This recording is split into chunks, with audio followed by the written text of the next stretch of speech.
Husband ఏం చేస్తుంటారు? Rice మిల్‌లో పనిచేస్తారు మేడం. రైస్ ఎక్కడ విజయవాడలోనే? అవును మేడం. ఓకే. ఆయన ఎక్కడుంటారసలు? ఊరు బయటుంటారు మేడం. రైస్ మిల్‌లోనే ఉంటాడా? ఊరు చివర ఉంటారు మేడం. ఆ! ఊరు బయటుంటారు. ఆ! హ్మ్. అవును మేడం. అంటే అయితే అదే ఏంటంటున్నారు? రీజన్ ఏంటి? ఊరు చివర ఉండటానికి రీజన్ ఏంటమ్మా? అంటే మీరు వెళ్ళటం, ఆయన రావటం అంటే ఇద్దరు కలిసి ఉండరా? ఇద్దరు పిల్లలున్నారని చెప్తున్నారు కదా! లేదు మేడం. పాప, బాబు పుట్టిన దాకా బానే ఉన్నారు. హ్మ్. ఇప్పుడైతే నైటొచ్చి ఎళ్తున్నారు మేడం. పగలైతే నేనెళ్ళొస్తాను మేడం. హ్మ్. పగలు మీరెందుకెళ్తారు? అక్కడుండి సాయంత్రం దాకా ఉండి వచ్చేస్తాను మేడం. ఇంట్లో అత్తమామల టార్చర్ తట్టుకోలేక నేను హ్మ్. ఏం జేయాలో అర్థం గాక అట్లా అర్థం ఎళ్తుంటావన్నమాట. గాక. ఆ! హ్మ్. బాధపడకమ్మా. ఏంటి? ఏం జరిగిందో చెప్పు. అసలు ఏంటి సమస్య ఏంటో చెప్పు. ఆళ్ళు చేసే టార్చర్ తట్టుకోలేక నేను మా ఆయన దగ్గరికెళ్ళి నా కష్ట సుఖాలు చెప్పుకొని హ్మ్. సాయం సాయంత్రానికి వచ్చేస్తా మేడం రోజు. ఇప్పుడు నువ్వు చెప్తున్నావు గదా! ఇప్పుడు వాళ్ళ తల్లి, తండ్రే కదా ఇలా చేస్తుంది. మీరు ప్రేమించి పెళ్లి చేసుకున్నారు కదా!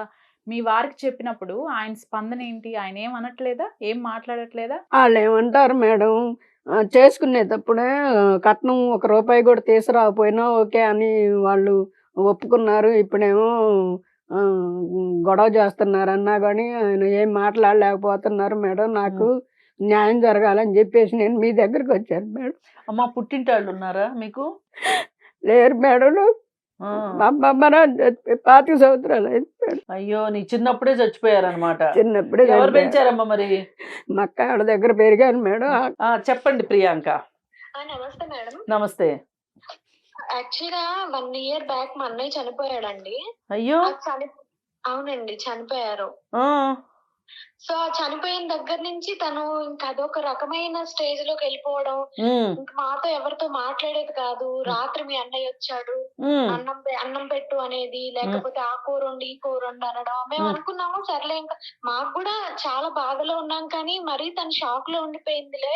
ఒక హ్మ్. నెల, 2 నెలలయితే సెట్ అవుద్దనుకున్నాం గానీ, తనింక అదే కంటిన్యూ చేస్తుంది. ఆ! పగలెక్కడికో వెళ్ళడం, పగలు రావడం, మీ అన్నయ్యని కలిసాను, వచ్చానని చెప్పడం. హ్మ్. ఇంకిదే చేస్తుందండి. హ్మ్. మేము చెప్పాము.